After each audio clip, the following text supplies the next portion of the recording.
Hello po mga kababayan, kamusta po kayong lahat? And once again, eto muli si Simply Talkies Vlog. Dito po tayo sa raw footage.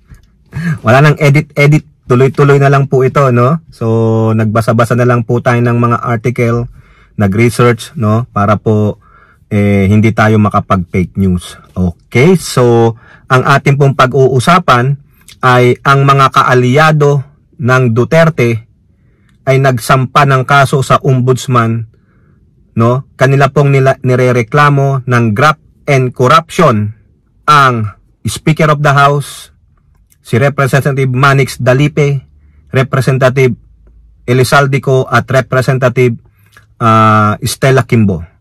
Yan po yung sinasabi nilang insertion sa GAA na mahigit kumulang 214 billion pesos.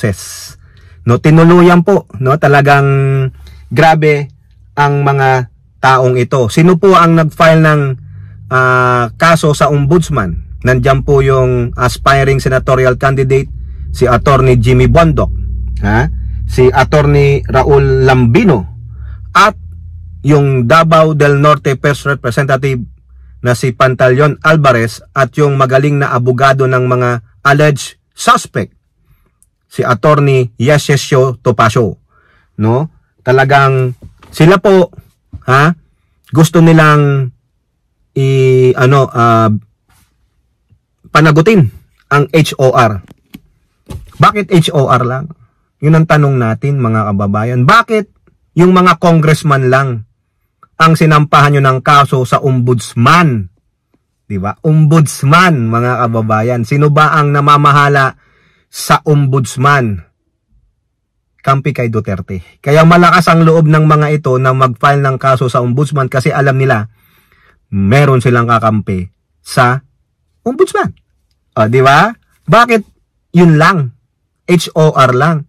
Paano po yung counterpart nila sa Senado? Yung sa Budget of Finance, no? Yung Senate President, nasaan si Grace po? At yung iba pa na nakapirma doon. Kasi kasama sila sa BICAM. Bakit? Ang HOR lang. O, di ba?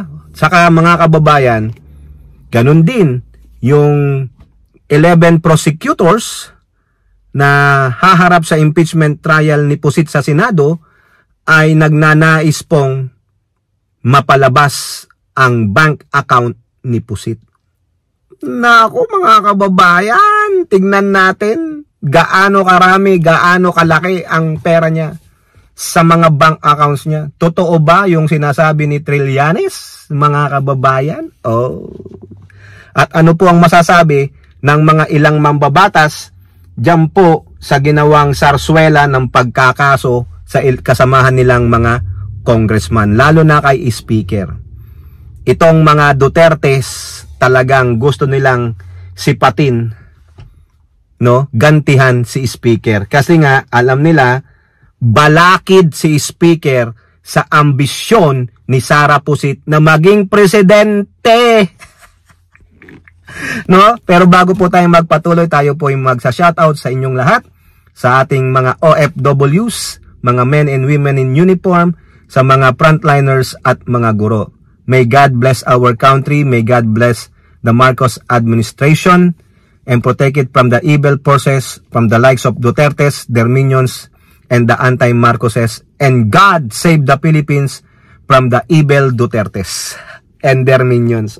Okay, mga kababayan? So yung po, no, sinasabi ko sa inyo, kinasuhan po si Speaker, si Manix Dalipe, si Elizaldico, at si Stella Kimbo. Kasi sila po, no, lalo na yung dalawa, si Elizaldico, dating chairman ng Appropriation Committee, at vice co-chairman naman si Stella Kimbo. Si Manix Dalipe, isang majority leader, at si Speaker, alam nyo naman, talagang mortal enemy yan ng mga Duterte. Kasi hindi sila manalo kay Speaker, so dadaanin na lang daw nila sa legality, no? Ano naman mahahanap nyo dun sa BICAM? Anong mali doon? Di ba? O, insertions. Patunayan ninyo na illegal ba yung ginawa nilang mga insertions, mga amendments? Illegal ba yun? O siguro, yun ang nakita nila, no? Para lang po ano? Ha? Ano po ang sabi ng mga young guns dyan sa ginawa nila Pantaleon Alvarez, ni Lambino, ni Topacio at ni Bondoc?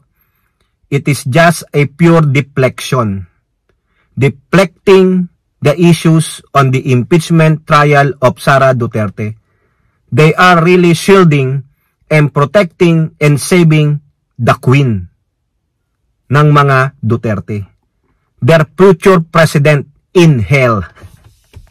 Diba? O sige, sabi niya, ha? In-impeach nyo ang aming queen, babawian namin kayo. Yun po ang balik nila. Yan po ang play card ng mga Duterte. That's how they work. Diba? Intimidate.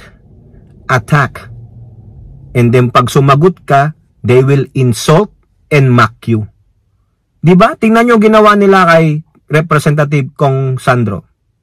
Nung nagsalita si Sandro Marcos about siya daw ang unang pumirma, ano ang dahilan niya, bakit siya pumirma sa fourth impeachment na siyang ipinasa doon sa Senado.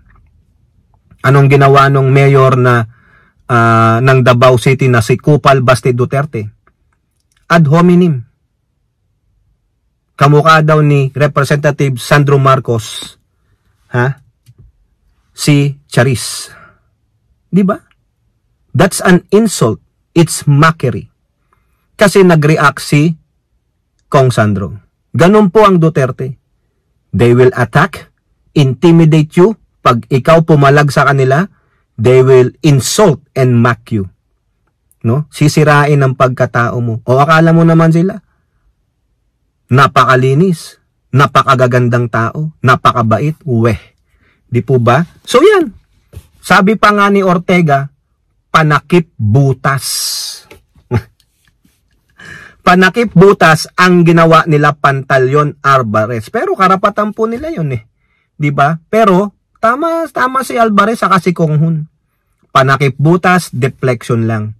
Para maiwas ang usapin sa impeachment trial. Kasi pag walang panakip butas at patuloy na pag-uusapan ng impeachment trial ni Pusit, malamang makondisyon sa utak ng mga tao na talagang dapat ma-impeach si Sara Duterte. Yun po ang iniiwasan nitong mga Duterte minions. Kaya naghanap sila ng ibang paraan para ma-deflect yung atensyon ng mga tao. At yan nga po, no? Idinimanda, kinasuhan si Speaker at yung mga kasamahan niya sa Ombudsman. O, ang tanong dyan, may punto ba yun? Wala. Deflection lang eh. Panakip butas para parang, yung ano lang ng zombie o susugurin ka na. Biglang may nagtapo ng bomba doon sa likuran nila. Siyempre, by sound ang mga zombie. Tatakbo sila doon. Diba? Yun ang bibigyan nila ng atensyon. Ganun po yun eh. They're trying to deflect the attention to the speaker. Kasi nga malaking balakid si speaker sa kandidatura ni Pusit sa 2028. Kailangan masira talaga si speaker at yung mga minions niya. Di po ba? Para pag nasira si speaker, baka hindi na siyang speaker of the house, yun na lang mga kaalyado nila, and then they will, what? Take their revenge.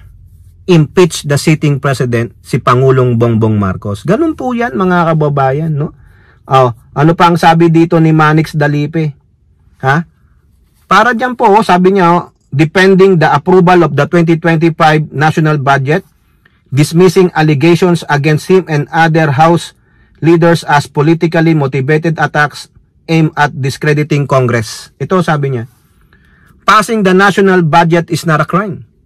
It is a fundamental responsibility of Congress, yung House and Senate. Any attempt to portray it otherwise is a clear distortion of facts and an attack on the legislative process itself. The budget process is a shared responsibility. Yet, the focus on one chamber alone suggests a deliberate effort to mislead the public and cast doubts on the integrity of the House work. Correct, tama siya. Trabaho po ng Congress, upper and lower house. Yung upper house yung Senado. Bakit ang kinasuhan lang ay yung mga miyembro ng House of Representatives? Bakit hindi nyo dinama yung sa Senate?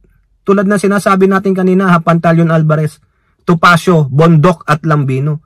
So, ibig sabihin, tama lang si Dalipi dito. You have an effort to mislead the public and cast doubts on the integrity of the House's work. Yun po eh. Just merely attacking one chamber. Misleading the people. Discrediting the work of the Congress. Dalawa po yun. Hindi pwedeng isa lang ang nagpasa nung GAB na yan o ng BICAM na yan. No? Kaya itong kampo lang ni Digong, naghahanap lang sila ng butas, panakip butas, para po yung masangsang, yung mabahong amoy sa impeachment trial ni Duterte ay hindi umalingasaw. Pero, ano na kayo eh, huling-huli kayo eh. Di po ba? O ngayon, mga kababayan, punta naman tayo dito sa gustong hilingin nila Joel Chua, no? Siya po yung Committee for Good Government and Public Accountability. Kasi kahapon po, may press con sila, no? Isa po si Joel Chua na magiging prosecutor dyan sa impeachment trial ni Pusit. Isa sa mga gusto nilang makuha ay yung mga bank statement ni Sara Duterte kasi hihilingin din nila ang SALN ni Sara Duterte. No? Kinakailangan mapatunayan doon sa SALN niya kung nagmamatch yung mga pera niya sa bangko kung marami man. Ayun din yung gustong malaman ni Trillanes eh. Mailabas, maproduce lahat ng bank accounts ni Sara Duterte o yung joint account niya sa tatay niya. Ha? Ito po ang sabi ni Joel Chua sa GMA News. House ay subpoena of BP Sara Duterte's bank records. Ha? The impeachment process allow us to complete the evidence to support our case. And that includes subpoenaing financial records if necessary through the Senate Impeachment Court. Correct. The bank secrecy law provides an exemption for impeachment cases. And we intend to use all legal means to secure relevant documents in addition to the evidence already present that will aid in the trial. O, tama. Ha? Grabe ito. Ang tindi nitong gagawin na ito, mga kababayan. No, dapat lang talagang mailabas dito kung gaano kalaki. No, justifiable ba yung laki ng pera ni Sara Duterte sa kanyang SALN, sa kanyang bank account, sa trabaho niya, yung posisyon ngayon niyang vice president o nung mayor siya, 'di ba? Nung mayor siya na mayagpag ang kanyang confidential intelligence fund, 2.6 billion pesos for the span of 6 years. Plus, magkano na? 612.5, 500 million sa OBP, 112.5 sa DepEd. So tama lang po yan, mga kababayan. Ito pa ang sabi ni Joel Chua. If public funds were misappropriated, the Filipino people have the right to know. And as prosecutors, we have the duty to uncover any misappropriation. We will consider requesting subpoenas for bank records and if necessary, seek judicial enforcement to ensure compliance. The recess does not stop our work. The prosecutors are reviewing evidence, gathering testimonies, and ensuring that we are ready once the Senate acts. Bino mo, nagtatrabaho sila, even though naka-recess sila. Wala lang plenary, walang session sa plenary about debating the bill, presenting the bill, and other agendas sa plenary. Sila po, sabi nyo, the recess does not stop us from working. Naghahanap pa sila ng mga ebidensya doon sa mga present evidences na meron sila at doon sa mga iba pang mga nasa article of impeachment. Kailangan yan eh. Kailangan malaman. Kasi dyan, sa trial na yan, waive na dyan ang bank secrecy law. Wala na yan. Naka-waive na yan kasi kinakailangan yan. Ipapasubpoena po yan. Kailangan mag-comply dyan ng bangko. Ang problema, baka nakausap na. Oh, di ba? Baka naman magkaabutan na o nagtatanong lang po, mga kababayan. So maganda po yan, ha? Parehong kaso yan, no? HOR, kinasuhan ng kampo ni Duterte, no? Deflection, panakip butas para po mailayo ang usapin sa masangsang na amoy ng impeachment case kay Sara Pusit. They will protect their queen. Oo, kasi po yan daw po ang magsasalba sa Pilipinas sa 2028. Uwe. Sasalba ang Pilipinas? Kanino? Dapat nga isalba ang Pilipinas sa inyo na mga Duterte, na mga animal, mga galing sa impyerno, 'di ba? Hindi nyo mahal ang bansang Pilipinas, sangla kaluluwa kayo sa mga Tsekwa. O 'di ba? Ang dami nyo pang ang pinagsasabi about the West Philippine Sea, mga negative kayo. Ha? Hindi nyo maidepensa ang West Philippine Sea. Bagkus kinukuha nyo ang naratiba ng Tsekwa na walang West Philippine Sea, 'di ba, Marcoleta? At ganun din po, ang sabi ni Joel Chua na isa sa mga prosecutors, we will file for the documents, mga bank accounts ni Sara Duterte. We will ask the court, no, maipalabas yan. Yung bank secrecy law, mawi-waive na yan, mga kababayan. O kayo po, ano pong inyong masasabi? Comment down below and don't forget to like and share. Hope to see you in the next videos. Bye-bye. God bless.